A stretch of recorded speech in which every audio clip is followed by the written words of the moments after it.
La deuxième série de photos. Apprêtez-vous, hein. Regardez, juste à côté de Joël. Est-ce que vous êtes prêts? Ah! Bien.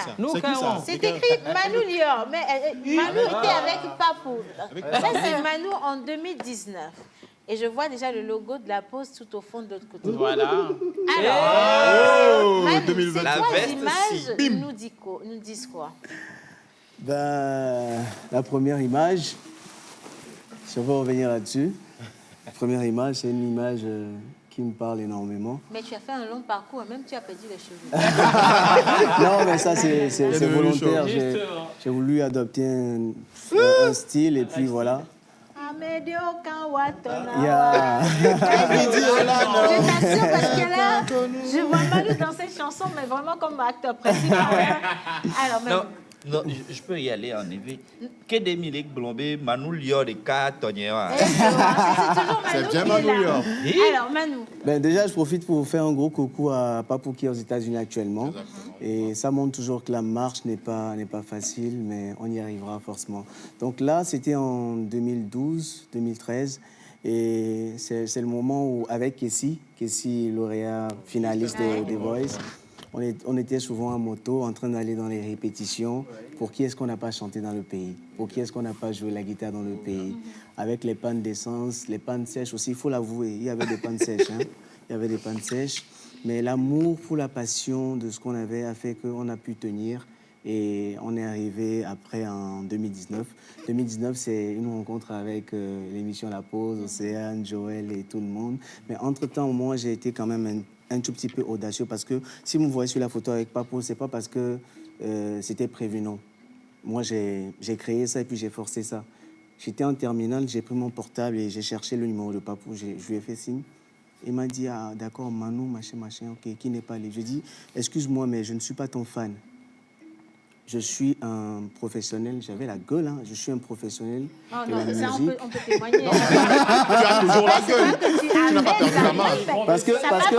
Parce que si vous vous rappelez, Papou, en 2012, il remplissait les stades, le palais de congrès.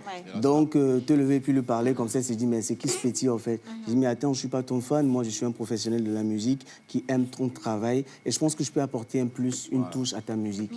Il a dit, OK, rejoins-moi au centre culturel d'Enigban. On s'est rencontrés, j'ai commencé par jouer la guitare. Il dit, Karim, on le signe. Et j'ai signé mon premier contrat avec POC Industries. Mais tu étais en terminale. En terminale. J'ai essayé un cours d'anglais, du coup, I don't speak English. Alors, la dernière photo, c'est le Manu de maintenant. Mais c'est genre pour nous dire que c'est un nouveau départ, en fait. Parce que la veste est revenue. La veste est revenue. Oui, là, c'est Manu en mode arrangeur parce que là, je traîne beaucoup en studio.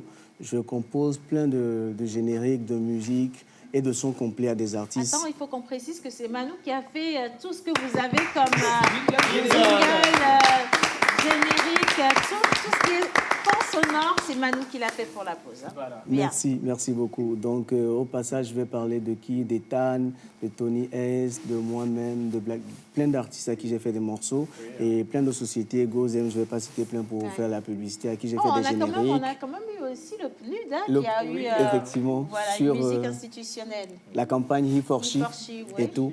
Donc aujourd'hui, c'est Manu l'arrangeur, Manu le guitariste. Il y a plein d'artistes de l'extérieur et ici qui m'envoient leurs chansons et qui veulent des pistes de guitare. Et quand je finis de jouer, ils sont dans tout leur état. Ils se disent non, c'est pas possible. Et souvent, on a ce problème, on remet toujours en question le travail qu'on fait. On se dit, mais est-ce que ce sont des Togolais? Est-ce que c'est un Togolais qui a fait ça? Mais je dis oui, c'est un Togolais. Calebasse Challenge, c'est un Togolais. Le Festival, c'est un Togolais. L'émission La Pause, on est tous des Togolais. Donc là, c'est Manu qui est un peu mature, qui voit un peu plus clair et qui est aussi un homme d'affaires aujourd'hui, il faut le dire. Donc si vous avez de bons plans, de bons business, sachez qu'on peut discuter et puis voir comment on va gagner. Voilà, c'est scellé. Merci beaucoup, Manu.